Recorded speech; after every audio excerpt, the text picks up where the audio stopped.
மக்கள் பிரதிநிதி சட்டத்தின்படி அவருடைய வேட்புமனுவை நிராகரிக்கணும்னு மனு கொடுத்தோம். இப்ப இந்த மனு கொடுத்து கீழே வந்து பேசும்போது போலீசார் அதை இடையூறு பண்ணாங்க. நீங்க காட்சிகளை பார்த்திருப்பீங்க. காரணம், அந்த தகவல்கள் வெளியே வரக்கூடாது, மக்கள்கிட்ட வரக்கூடாதுன்னு நினைச்சு தடுத்தாங்க. இந்த சூழ்நிலையில நாங்க அப்ஜெக்ஷன்ல என்ன சொன்னோம் அப்படின்னா, அவருக்கு 2 கம்பெனி இருக்கு. ஒன்னு ரெட்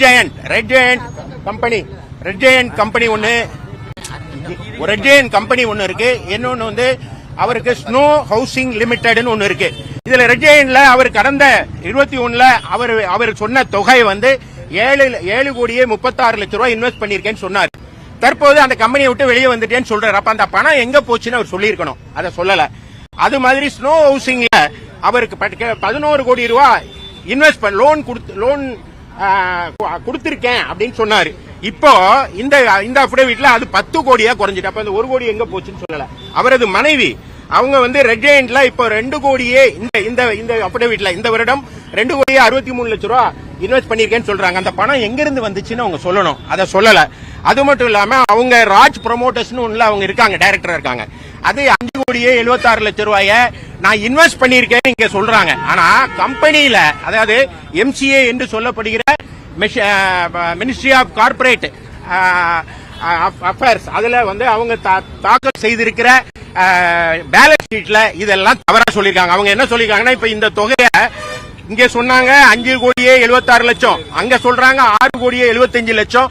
நான் வந்து இங்க இன்வெஸ்ட்மெண்ட்ங்கிறாங்க, கடன்ங்கிறாங்க. இதெல்லாம் தப்பு. ஏன் தப்புன்னு நான் சொல்றேன்னா, ஒரு அப்டேவிட்ங்கிறது என்ன அப்படின்னா, நான் சொல்வதெல்லாம் உண்மை, இது உண்மையை தவிர வேற இது இல்லைன்னு பிரமாண பத்திரம்னா அவர் சத்தியம் செய்து பிரமாணம் செய்யறது. அவர் டெப்டி சீஃப் மினிஸ்டர், அவர் ஒரு அரசியலமைப்பு சட்டத்தில் இருக்கிறவர். அப்ப அவர் சொல்லப்படுகிற தகவல்கள் உண்மையா இருக்கணும். ஆனா இதுல எல்லாமே தவறா, முன்னுக்கு முரணா இருக்கு. அப்படி முன்னுக்கு முரணா இருந்தா அது தவறானது. இப்ப அஃபிடவிட் எதுக்காக வாங்குறாங்க? இதுக்காக வாங்குறாங்க. அப்ப தன்னுடைய கல்வி தகுதி, அவர் BA படிச்சிருந்தாருன்னா அதுக்கான சர்டிபிகேட் கொடுன்னு கேட்பாங்க. அவர் வந்து கடனாளினா அதுக்கான சர்டிபிகேட் கொடு, சொத்து எவ்வளவுன்னு கேட்பாங்க, சர்டிபிகேட் கொடுக்கணும். அதே மாதிரி அவர் மீது வழக்கு இருந்தா இருக்கு இல்லங்கிறதுக்கு சர்டிபிகேட் கொடுக்கணும். அது கொடுக்கிற சர்டிபிகேட் உண்மையா இருக்கணும் நம்ம நம்புறோம். ஏன்னா மக்களுக்கு உண்மை நிலவரத்தை சொல்லணுங்கிறது தான் எலெக்ஷன் கமிஷனோட உத்தரவு, சுப்ரீம் கோர்ட் ஆர்டர்.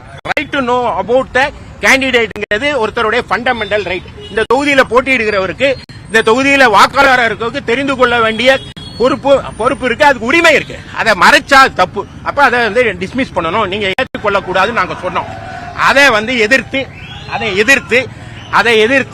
நாங்க சொன்னதை ஏற்றுக்கொண்டு அவங்க வந்து அவங்கள அக்செப்ட் பண்ணிட்டோம்னு சொன்னாங்க. அது தவறு.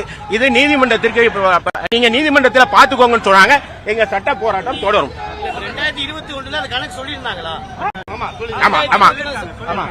2021 அதாவது இன்னும் உங்களுக்கு தெளிவா சொல்றேன். 2021 தற்போது என்ன சொல்றாங்கன்னா, அவர் ரெட் ஜெயண்ட்ல இல்ல. இதுல இன்னொரு வேடிக்கை என்னன்னா, ரெட் ஜெயண்டோட இன்பநிதி இப்ப டைரக்டர் சொல்றாங்க. அந்த இன்பநிதிக்கு 2020 பேன் கார்டே இல்ல. அப்ப பேன் கார்டே இல்லாத ஒருத்தர் உடனடியா பெரும் பணக்காரனானது எப்படி? அவருக்கு இந்த பணம் எங்க இருந்து வந்துச்சுன்னு சொல்லணும். இதெல்லாம் மக்கள் தெரிந்து கொள்ள வேண்டிய, அவங்களுக்கு சொல்ல வேண்டிய பொறுப்பு வந்து அவருக்கு இருக்கு. அதனாலதான் அபிடவிட். அப்ப அபிடவிட் அதாவது பிரமாணம் பத்திரம் அப்படின்னு தமிழ்ல பேர். பிரமாணத்தில் பொய் சொல்லிட்டா அவர் தேர்தலில் நிக்க தகுதி இல்லாதவர். எனவே அவருடைய வேட்புமனுவை நிராகரிக்கணும்னு கேட்டோம். நீதி அவருக்கு என்ன சொல்லிட்டாங்கன்னா, இதை மெக்கானிக்கலா, நாட் அப்ளைங் ஆன் மைண்ட், நான் அப்ளிகேஷன் ஆஃப் மைண்ட் சொல்லுவாங்க. அப்ளை பண்ணாம எந்திரத்தனமாக செயல்பட்டு இதையெல்லாம் நீங்க நீதிமன்றத்தில் பாத்துக்கோங்க, இது மெட்டீரியலி அஃபெக்டட் இல்ல, அதனால நான் அவங்க வேட்புமனை ஏற்றுக்கொள்கிறேன்னு அவங்க சொல்லியிருக்காங்க. அப்போ இது நீதிமன்றத்துக்கு போகும். எப்படின்னா, ஒரு வேட்பாளருடைய தகுதி என்ன, அவர் உண்மை சொல்லியிருக்காரா சொல்லலையா, அவர் கடன் இருக்கா இல்லையா அப்படின்னு தெரிய வேண்டியது வாக்காளருக்கு உரிமை. அந்த வாக்காளர் உரிமையை தட்டி பறித்தால் நீதிமன்றம் தலையிடும். அதுக்கு பல வழக்குகள் இருக்கு.